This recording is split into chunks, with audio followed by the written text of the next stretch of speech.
Sometimes us dads, we bottle things up and we express anger more than any other emotion. And eventually, the pressure is going to build so much that something's going to then explode.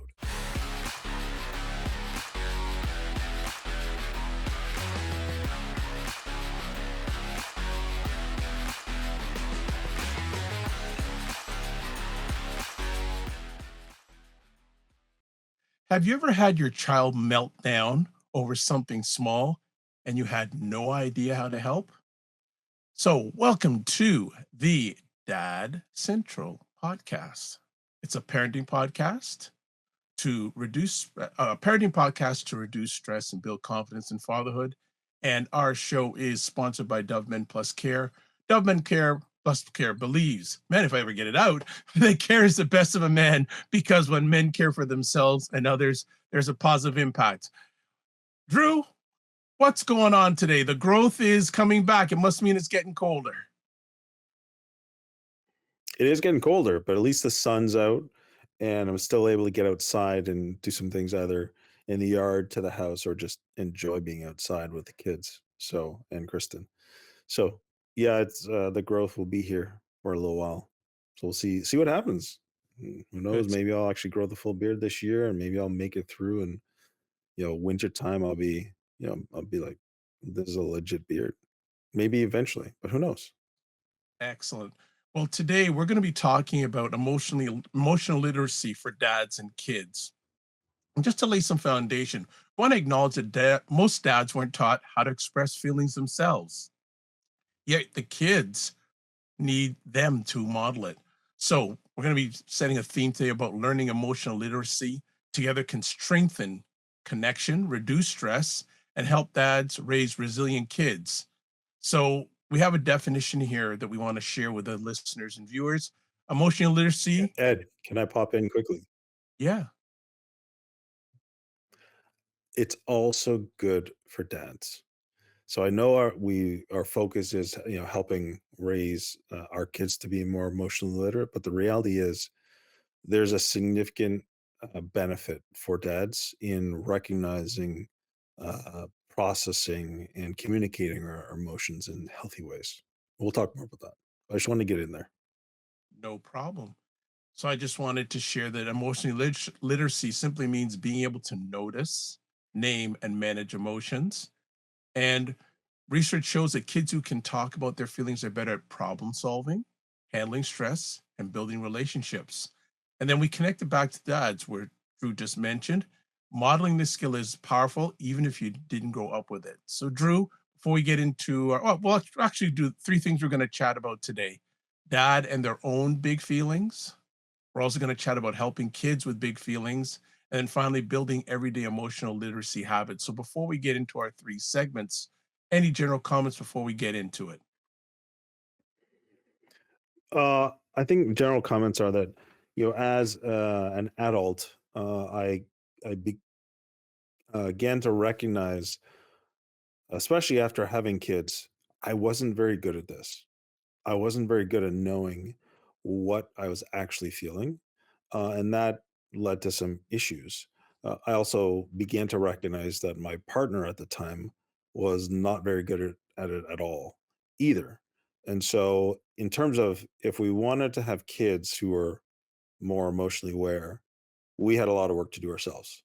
So, I think awareness really, has to start. So, if you're listening, my first question to you is like, honestly, how aware do you think you are of your own emotions, truthfully? And then if you have a partner, how aware of their emotions are they?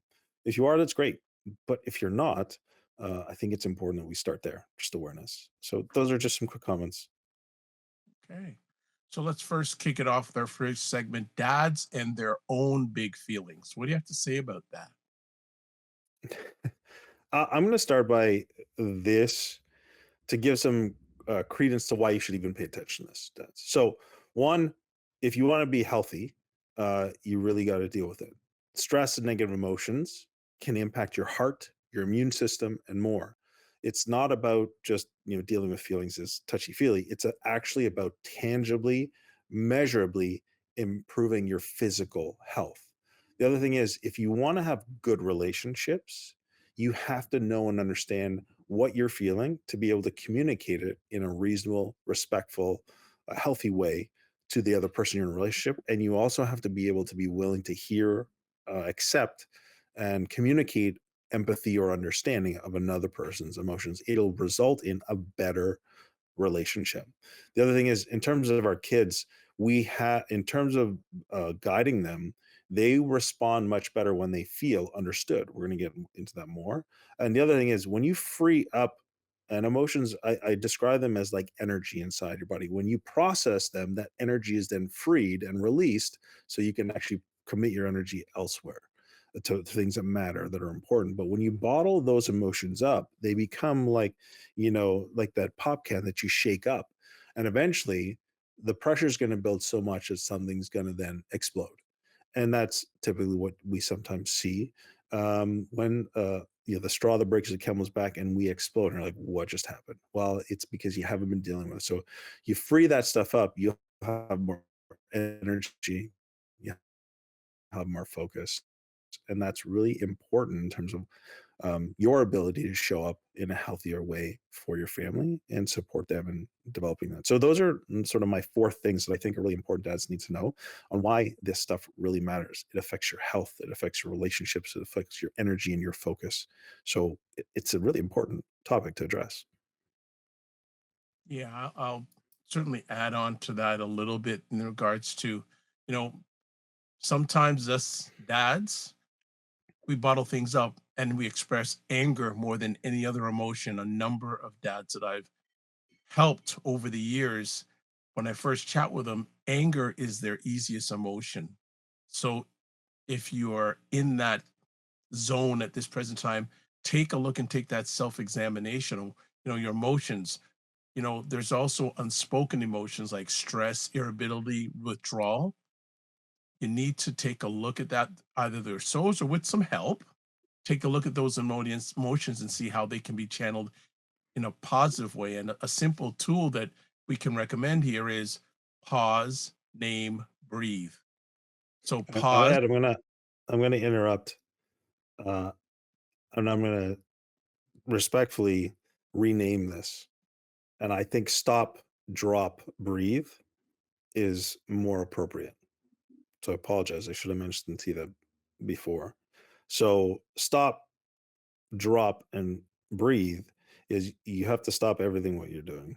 You have to drop your agenda. Inevitably, there's thoughts or ideas. We want something to happen, and we're driving to make that happen when we are more reactive. So we have to drop our agenda. We have to drop this. I have to achieve this. I have to get this goal. I have to get out the door, whatever it is. You got to drop that agenda in the moment.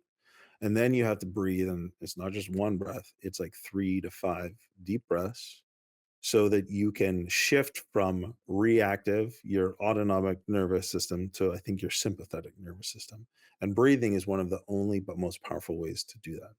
So stop, drop, breathe. Sorry to interrupt that way, but I wanted to rename that because I think it's powerful when it's done that way versus what we were going to say. All right, well, let's move to our next segment about helping kids with big feelings. What are your thoughts on that, Drew? So if we are able to do what we number one, manage our own emotions, then the reality is that kids, especially up to the age of 7, they're simply ruled by their emotions because they haven't the prefrontal cortex of the brain hasn't actually developed. They don't have logic yet. So their limbic system, their emotional system is how they experience the world. So what we know and understand that, then what it means is that emotions, especially in those early years, is crucial for us to help children understand emotions, to accept all of their emotions, because emotion is neither good nor bad. It's how we behave towards the emotion that children then internalize the message it's a good or bad emotion. They're not. They're just emotions, and we're all human and have emotions. And what they are, it's a sign. It's like the tachometer in your car. Like when all of a sudden you get to the red line, it's a signal that, hey, we're pushing too hard. Just like emotions are a sign, there's something going on. with you and to you. And so children must feel psychologically and emotionally safe to express their emotions, to learn to accept their emotions, and then to learn how to communicate their emotions. And the only way they can learn that is from the adults in their life. So this for me is crucial for dads to get. And when we tell our kids, stop crying, or when we tell our kids like you shouldn't be doing this, you shouldn't be doing that when they're expressing emotion, we're actually harming them in terms of we're not allowing them to actually safely express emotion. Now, I'm not talking about you let a kid just go crazy and fly off the handle, but you create a space where they can do that, right? And they're not judged, criticized, ostracized, shamed, made fun of. They're supported in learning to regulate because they can't. They need us to co-regulate with them to help them calm down.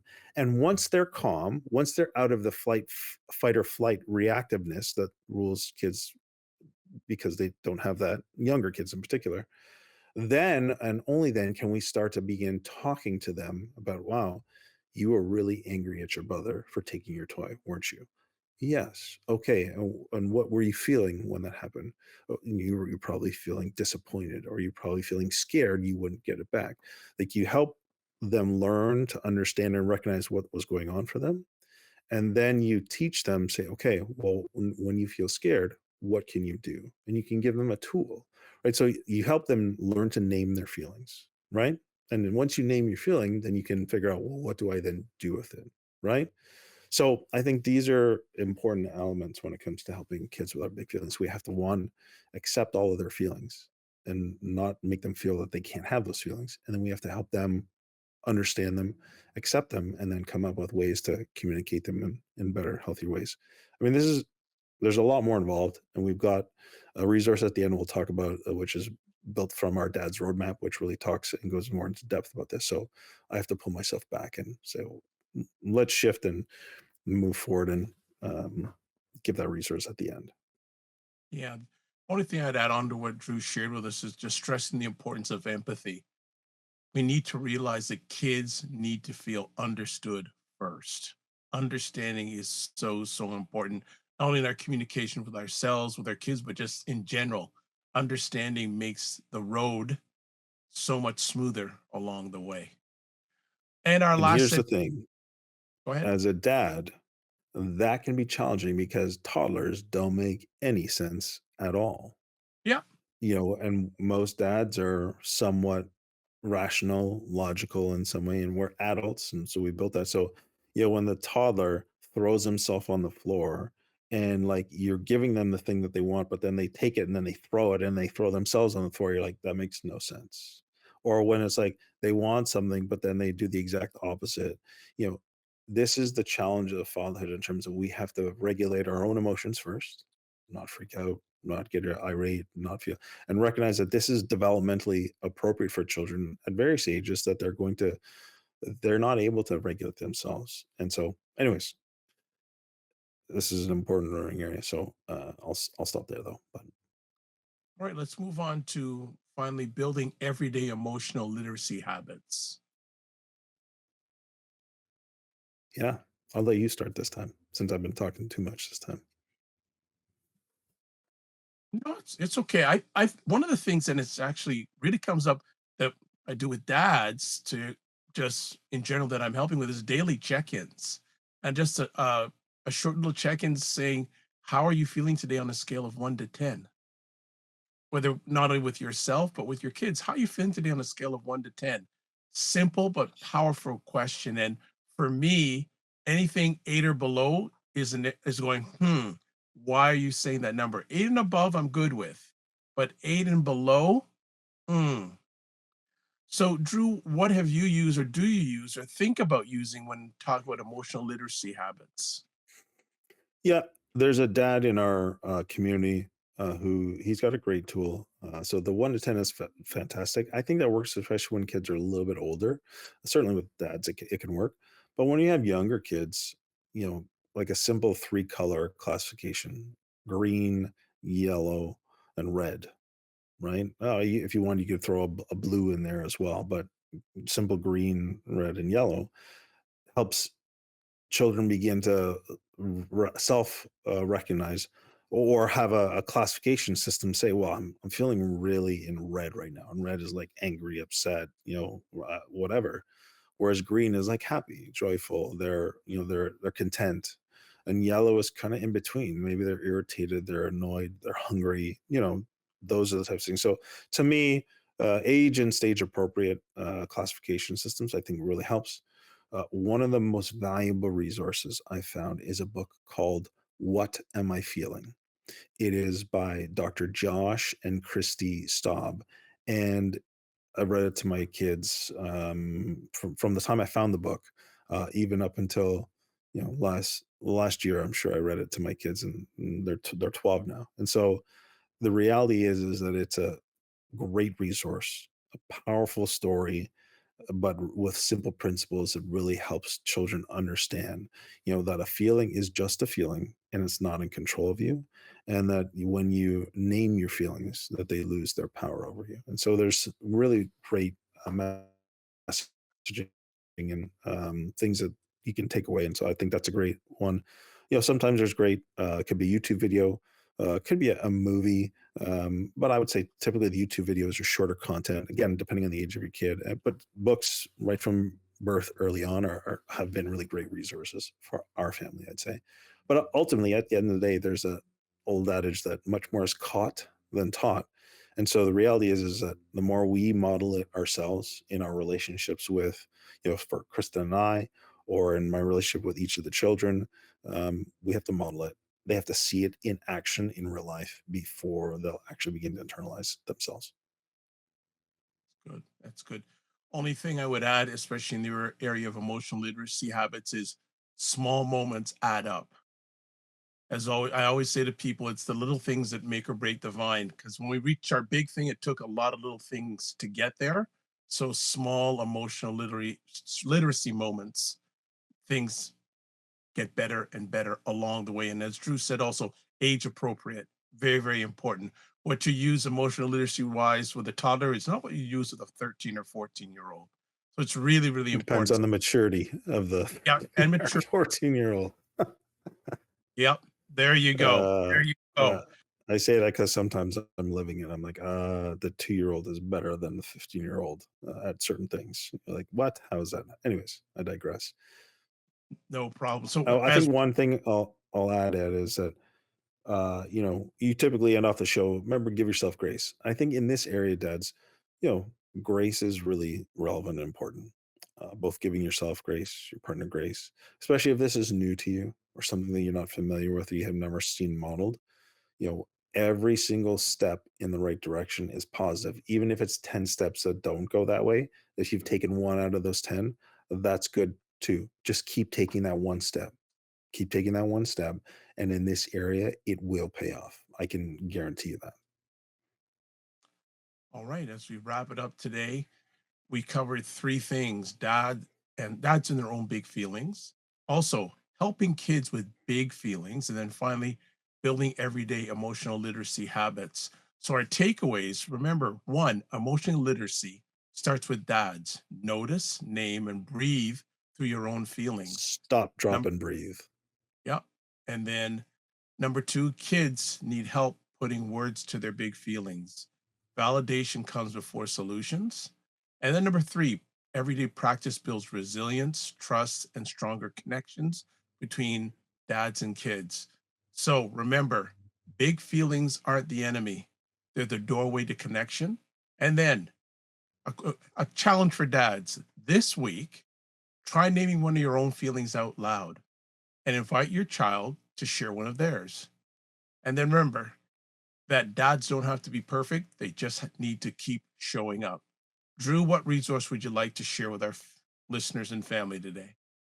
Yeah, we're going to put a link in because we're building some new resource bundles in our store. They're all going to be digital. There'll be a combination of audios, like we have in our dad's roadmap, plus practical worksheets and a few of additional timeless dad central resources. So just look for those in our dad central resource store. We will put a link to it in the show notes. Well, as always, want to say thank you for taking the most important thing, your time, to listen or watch Dad Central. And as always, don't just manage your time, manage your energy, and remember to give yourself grace. And we'll chat with you soon. Be well.